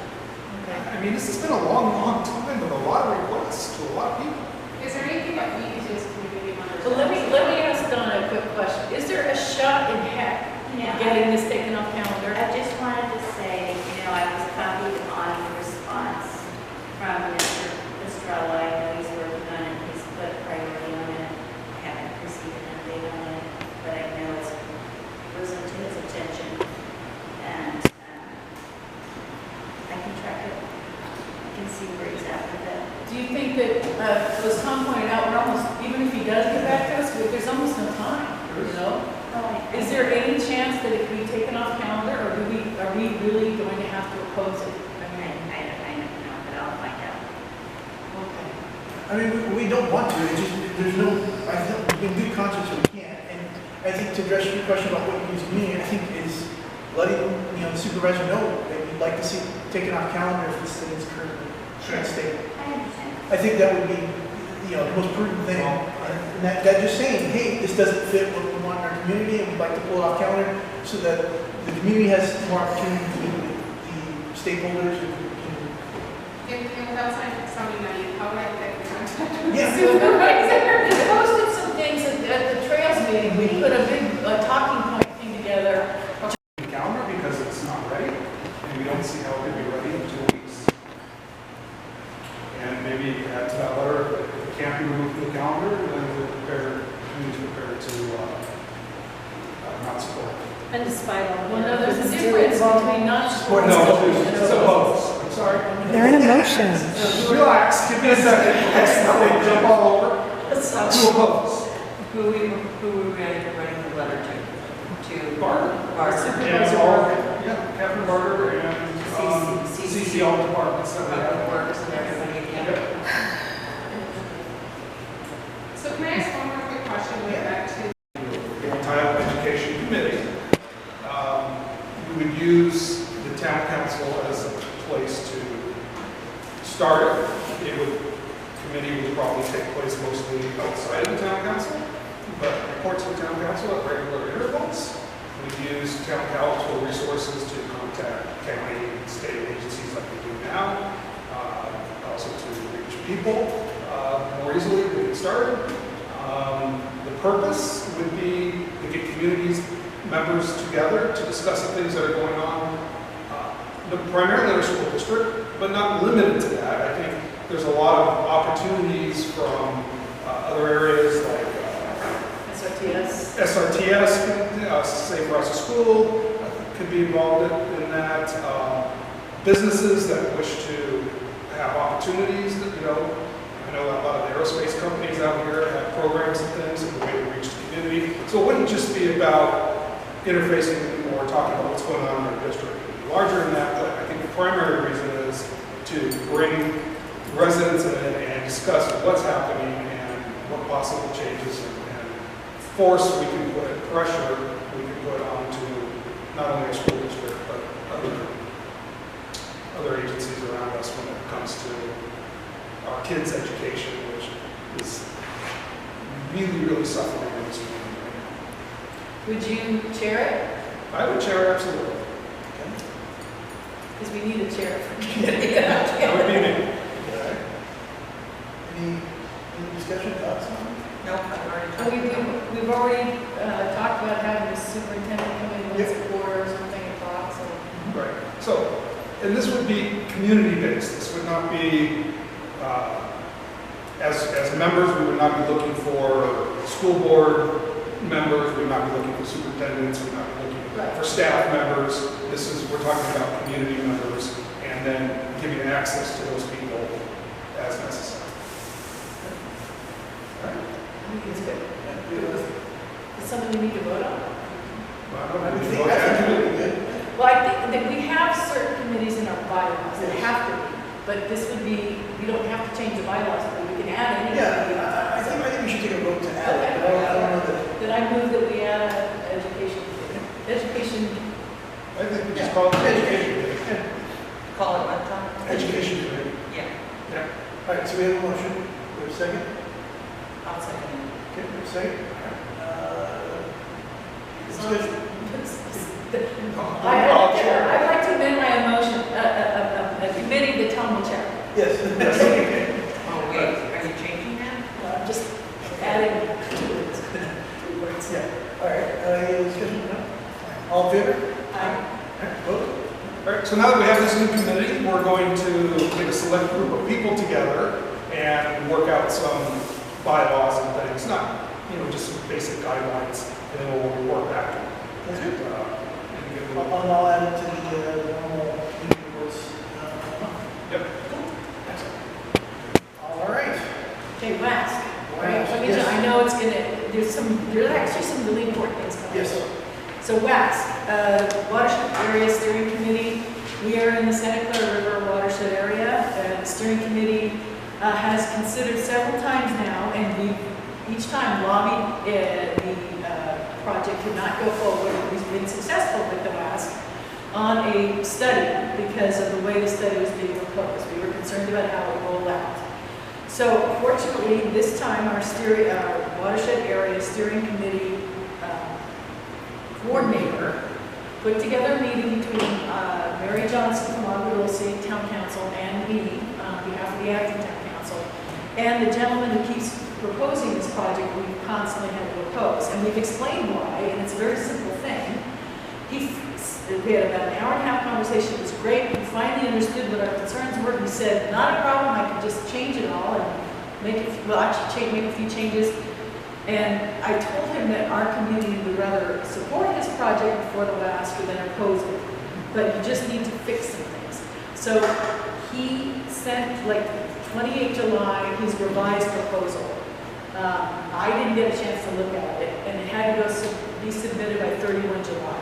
But I do believe he made the changes that we asked for, and that I will report back when I get a chance to read it, but I think, hopefully, optimistically, we will be able to support it next time around, which will probably be in October. So that's good. Next thing is we are still looking for an active business person who is willing to participate on the steering committee. This is a huge opportunity, and we really need someone to step up. The time commitment is minimal, once a month meetings and the review of proposals.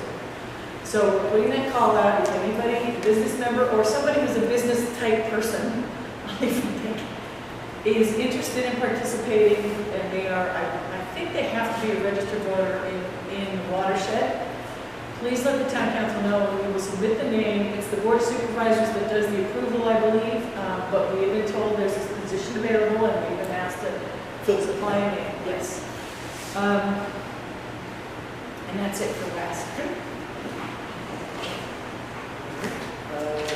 Fastest 10 minutes ever done. Sorry. Perfect. The next issue is really important. Yeah, so go ahead. Okay, so the county is putting a huge effort into implementing the sustainability plan.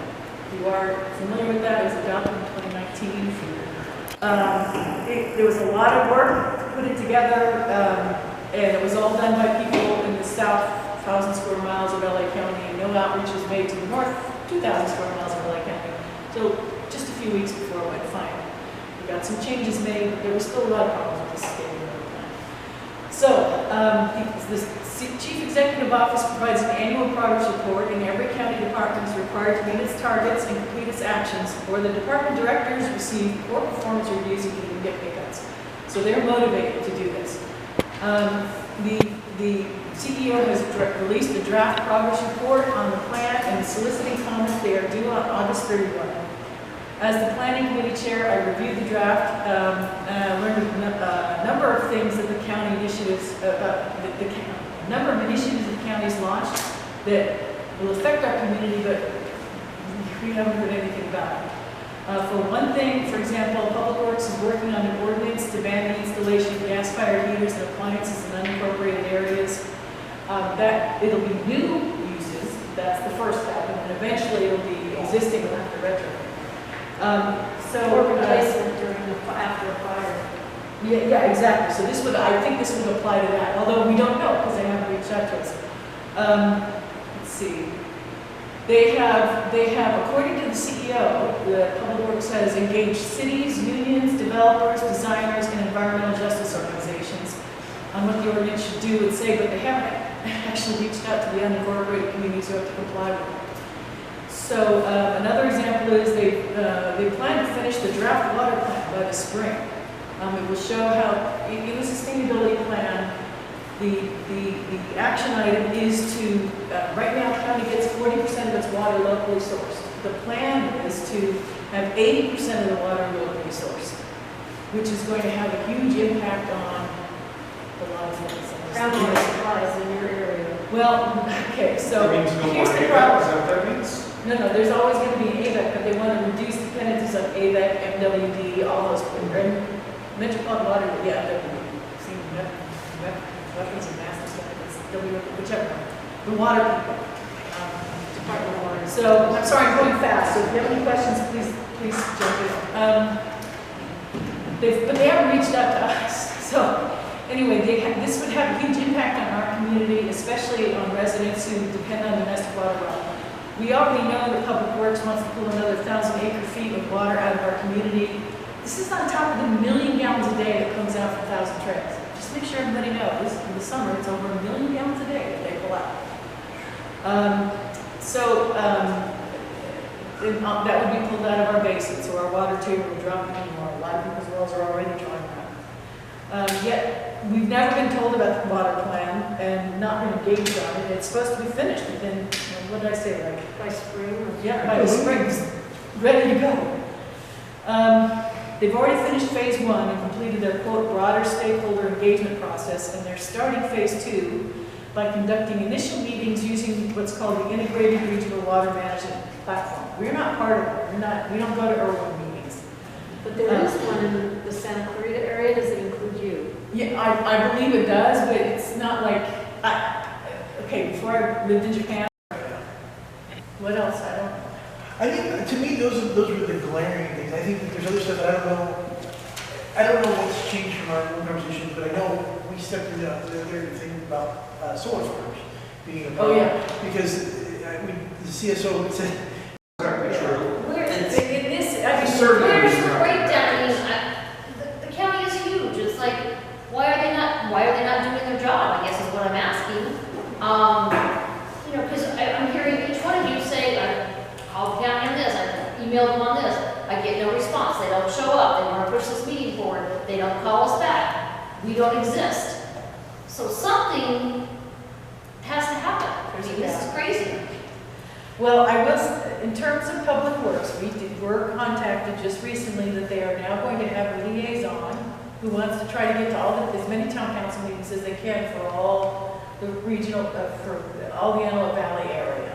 So hopefully, this public works has like 50 million different things that they do. Roads, wet trash, water, everything. And so a lot of it, that's why public works is so critical to achieving our general plan goals, because they're sort of in the heart of all things the county does or has.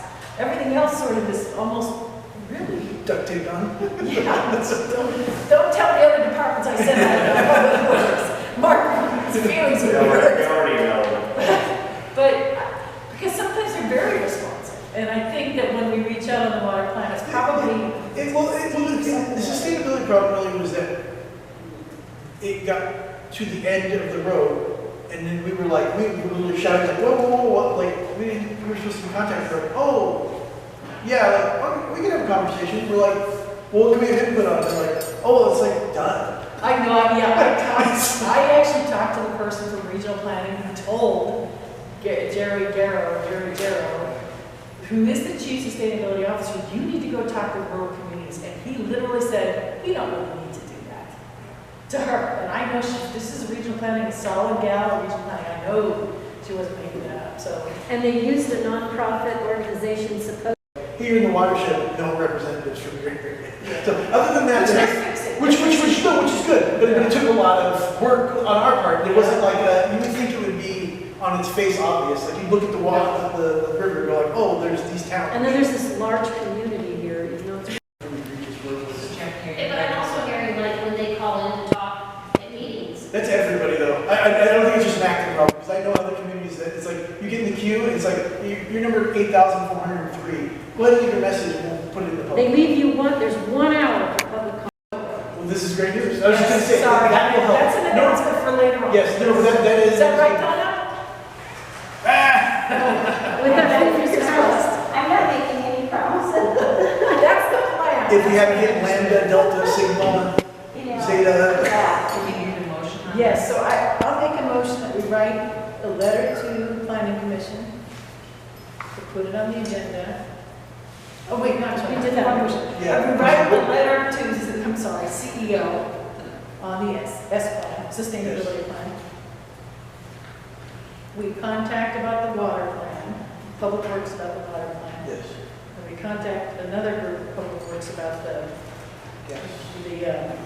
what do you call, fossil-free, fuel-free, fossil fuel-free action. Okay, so we have a motion. Did you get all that down? Sort of. I'll play it. Horseshoes and game it's supposed to.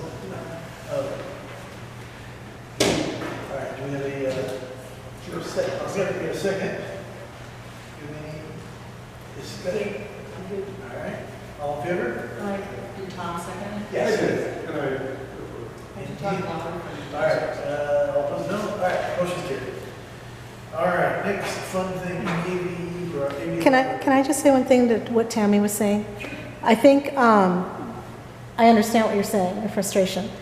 The other thing that you guys didn't mention is when you're talking about your frustrations and not being contacted with, we have Donna and Chuck, either Donna or Chuck, and they report back to the supervisor.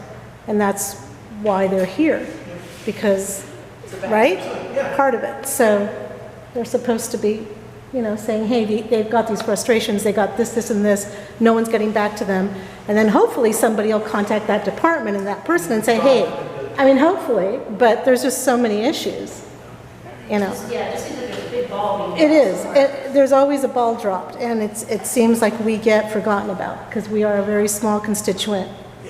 When you look at it, when it comes to numbers, we're very small in comparison to Santa Clarita and others. Small and we have unique. So like when you combine those two, it's like probably not the best scenario that plays out, because it's not a cookie cutter thing. It's not like they just go like, you look at Santa Clarita, some of the big cities, like, well, that kind of worked there, it probably worked here, we tweak a little bit cool. Here it's like, hey, we want something completely different. They're like, Are you saying our trash has horse manure in it? it's possible. Well, that was a perfect example. Yes, tonight. exactly. Not to pick on you, but it's like, we are not this cookie cutter community Correct. because everybody's got something different. a lot of places to even compare to. It's not like you go like, well, we're Acton and we're like, this other community we did the thing in, can we do like that? It's like we look around and you're like, well, there's another community in another county that we kind of think that might work. Like, can you make it look like that? And they're like,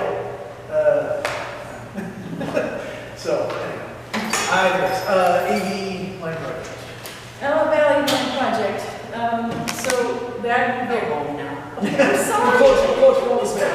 We're in the, we're I'll on just the. do the correspondence at the next meeting, I guess, but on the AVL project, because all of these things, the comments are due within 2 Yeah, weeks. this is the project. So, the Antelope Valley Line project, they are proposing to double the train trips through the community, and we've had requests, particularly from the city of Santa Clarita, asking that they, in particular, increase the frequency of train travel very late at night, because people want to be able to take the train to go to have an evening in Los Angeles and then take the train home, which means, 2 or 3 in the morning. And every time the train goes through our town, it's very loud, right? Because lots of horns. So we asked that they, since they're doubling the trains and potentially late at night, that they consider quiet zones. We didn't say you had to put them in, because that requires federal participation, and they are not working with the feds on this. But at least, stub the project for quiet zones and go through the environmental process, so that when the feds come in, because I know they're going to ask for federal dollars on this, boom, it's done. They did not, it appears that they did not take up that request. Shocked. The EIR, the draft EIR is out, the comments are due, I thought I wrote it in here, but I guess I didn't. I think it's September 8th, I'm sorry. That sounds, no, that's okay, that's okay. There's supposedly a copy of the draft EIR at the library here. I haven't had a chance to go and check that it's there. But we need, since we're not having a meeting between now and the comments are due, and that's a hard stop, time. Did we ever hear anything back when they were going to do the sound?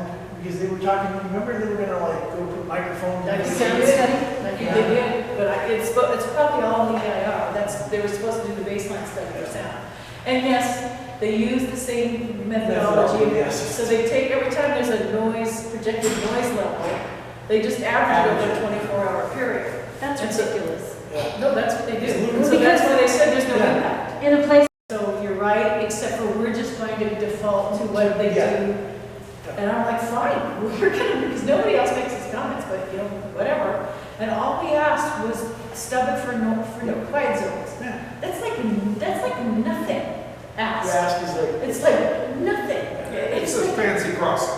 Yeah. It's like, but it's just just 4 hours instead of 2. Yeah, but just put it there, So anyway, so we have to make a comment on that. Okay. So we have to write a letter, which I haven't even read it. And I hope somebody else reads it too, besides me. I'll read it to you. It's at the library, they say. If it isn't, somebody needs to let me know. I like reading Jackie's letters. No, we're not going to read the EIR. What if I write Jackie's letter at the top of it? Does that work? We'll be ready on the last page. There you go. All right, so I think we need to entertain a motion. To write a comment letter, but I don't know what we're going to say. I haven't read their EIR yet, so. No, but I think we have, we know what we asked for, we'll see what they did, and then I think that's the guidance for it, which is if they didn't do the thing, then great, we comment, hey, we asked for this, don't know why we didn't get it. So Tom, are you making a motion?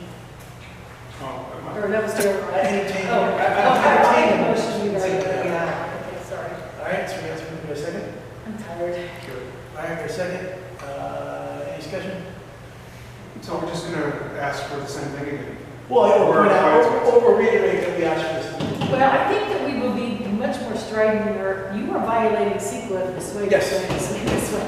And we're gonna pound on their noise analysis? Oh, yes. Okay, well, I'm for that.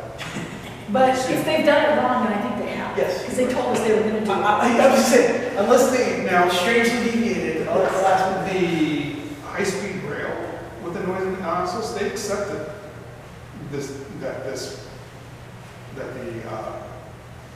that averaging was not correct, right? No. But so they just worked. Well, I high-speed rail is taken into consideration. Tracy, is your camera still on? Yes. Okay. You want me? And there actually somebody sent an anonymous this chat in the chat room and asked that question, and the response came back from staff, yes, that is generally true. So it's documented. Yeah, I don't know if the chat room is part of it, but the presentation, you should listen to this presentation. I don't want to, because It was- I've lost all faith in I know, but the weird thing is that the president, so I did ask a question, and it probably is recorded. I said, I've gone through your record, and I've looked at your maps, and Tina Fung was there, Connie Chung was there, all these awesome people. And they were saying, you know, it doesn't look like the areas in the Yellow Valley would be affected. But I told her that I was on their website, and I was looking at the maps, and it looked to me like there were pink and orange areas in the Antelope Valley. And she, I asked questions about that in an email with Isla Scott. oh, well, you have to tell me, let me finish what I'm saying, then you tell me. She said, Tina said that I was looking in the wrong place, that I need to go to their story maps. It's on a different webpage, actually. You can click on a link and go to a different place. So they have the planning commission. She's going to planning commission on September 1, actually. Yes, so it is. And so the hearing package is here, but then this story map is on a whole different webpage. So I told her I was concerned about that, because if you're directing the public to look at this other website to clarify what the impact of this is, that's not even part of the record. And what is in the record is not jiving with what she was saying. And I wasn't trying to be adversarial, I was just saying, look, I'm seeing pink and orange in the Antelope Valley. You're saying there's no Antelope Valley impact. And so I asked her to please put the story map link as part of the record, so that people will all go to the right place. so it's all collected, yeah. That was 2 weeks ago, and I checked today, the story map is in a different website too. Now, so I'm not saying that there's going to be an issue in the Antelope Valley. There's not an issue in Acton, so I don't even know if anyone can comment.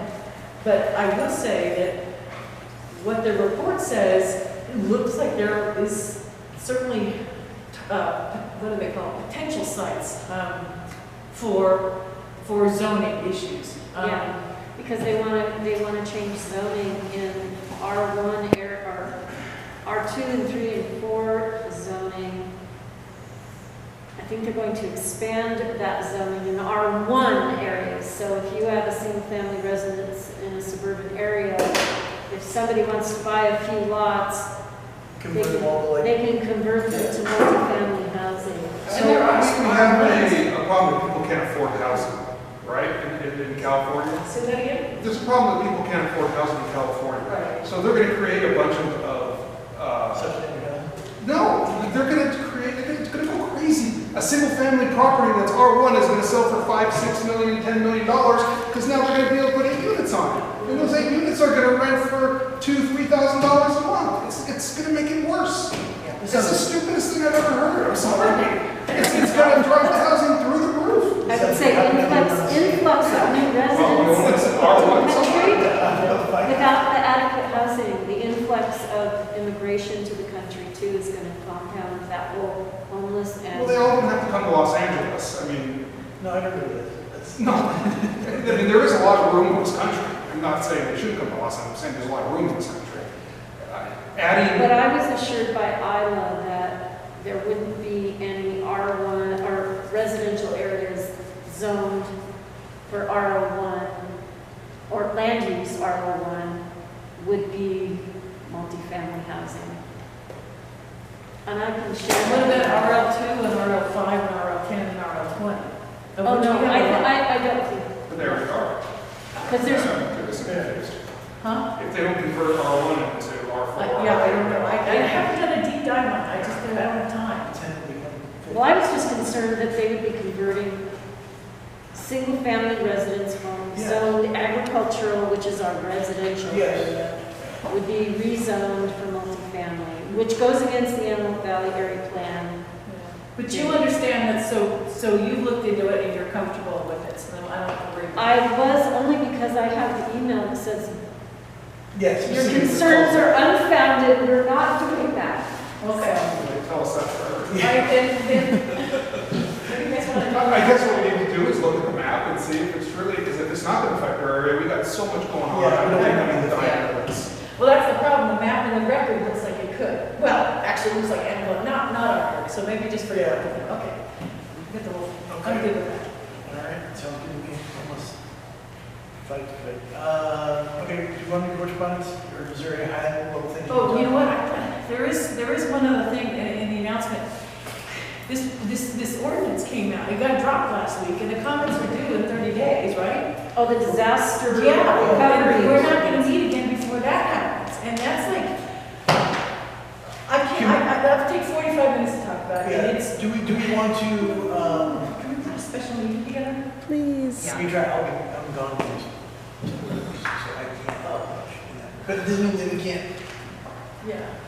I didn't hear what you said, Jeremiah. You said you can't. I will be gone.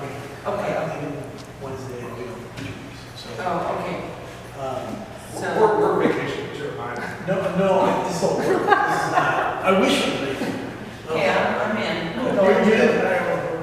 If we can't really have a meeting, let me just say, there's one thing that scares the dickens out of me on this, and it's something called, okay, there was a report that came out in December that we never saw, and you learned about it in June. I finally read it the other day, and it has a lot of requirements in it that are, there's a front of a report that says, we're trying to do this, but then when you look at the code revisions, they're recommending it's going to prohibit all new subdivisions and everyone, and it's going to make all new development go through this discretionary process.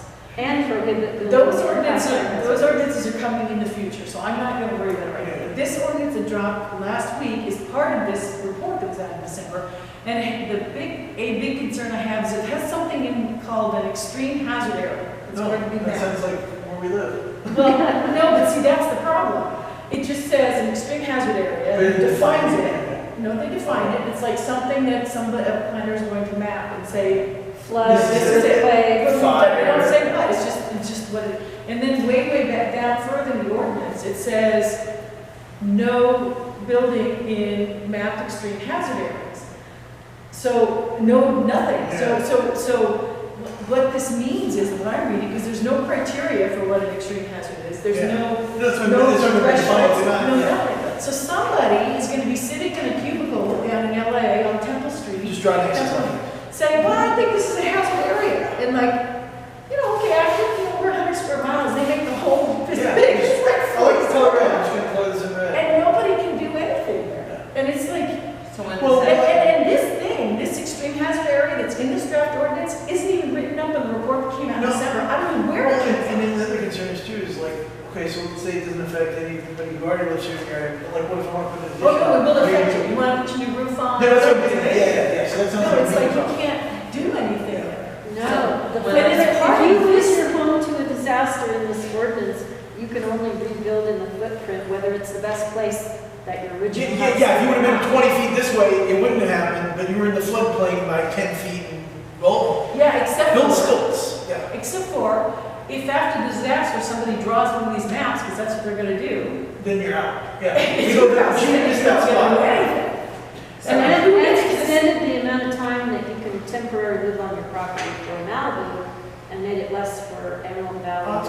And they also let people in Malibu live on an RV to go there. Not here. You have to have I'm money. terrible as much as RVs goes in the mountain. Well, I feel really bad. they have these special cutouts for the people in Malibu. Well, so here's the thing. I crazy. think, why don't we do a motion that we send this to the committee to decide what they would like to write on? And that way we can get by with, I mean, not trying to be. No, I know, I understand. But I'm trying to figure out a way we can do this without having to. But I'm also, if you guys can absolutely have me, I don't have to talk around. All right, so I make a motion that we write a letter, we'll figure out what, addressing this in particular, disaster. The lack of a definition for extreme For hazard. extreme, well, it's defined. No, but it just says what it is. Or what about a mechanism for even discussing what it is? Like, just because they decide, like, who's decided it? So Who's they? Yeah. Based on what? Yeah, bad idea. Oh, it's just horrifying to me. Well, just because we're already in a high fire area, is that just default? Like, I mean, that may be what they take and just go like, now that's it. Like, we don't have to do it, just convert that over. Exactly. Is this going to regional planning? Who's it going to? I believe it would be regional planning and the fire department. See, fire department and regional planning work together on this. Okay. And nobody talked to anybody. This ordinance just dropped and it's going through the planning commission hearing. You look on the website, there's not even a a cover letter saying what the purpose of Or a it is. There's no timeline. staff report, there's nothing. So when's it going? I think it's September 8th, I thought I wrote it on here. Something like I don't know where it is. So it's coming right up. that. Yes. Yeah. Okay, so we have a motion to write a letter specifically addressing this particular issue. To regional planning and the fire department. So we need a second? Did I make the motion? Yes, Yeah, you sure. did. I'm sorry. You did. We should do second. Isn't it the same thing as Senate Bill 55, pretty much? What was that? Isn't it the same thing as Senate Bill It 55? goes a lot further Yeah. than SB 55. Okay. All right. You And second? how does it affect your CSD? That's what I'd like to know. Oh, this just, Yeah. What? CSD Yes, is, second. Tom? Yes. Tom, second? Yes. Any other discussion? No. All in favor? Aye. Opposed? No. Okay, your motion's carried. Anything else? We. I have a So whole how bunch of many- announcements, but I'm not. How many different ways can the county take your land from you in acting with that SCA, and now they're adding this to it? I mean, this is You've kind of got it. silly. Okay, so this ordinance is just like the little baby step of this report. This report Yeah. is, you have got, and we wrote an email to you and to Mr. Soraya and to Chuck, you and Don, I'm sorry, pointing, saying, I don't know if you knew this, but it literally says, bans all subdivisions in our community. It doesn't call it after, it says very high violence in areas. I can't, and I can't believe Supervisor Garber would be in favor of something like that. I just can't, so. And I don't think, frankly, I'll be honest with you, I don't think, if you read this report, the You don't think beginning, you realize and then you this? see the code changes are horrendous compared to nothing like what the words in the report say. But you have to look at the code, I mean, literally deep dive, this go to this section, and it's a spaghetti, right? And then it's like, oh my gosh, and I sent to Donna, I did send that email to you, citing what it actually says, so you can read it for you, I'm not making it up, it just says it straight up, so.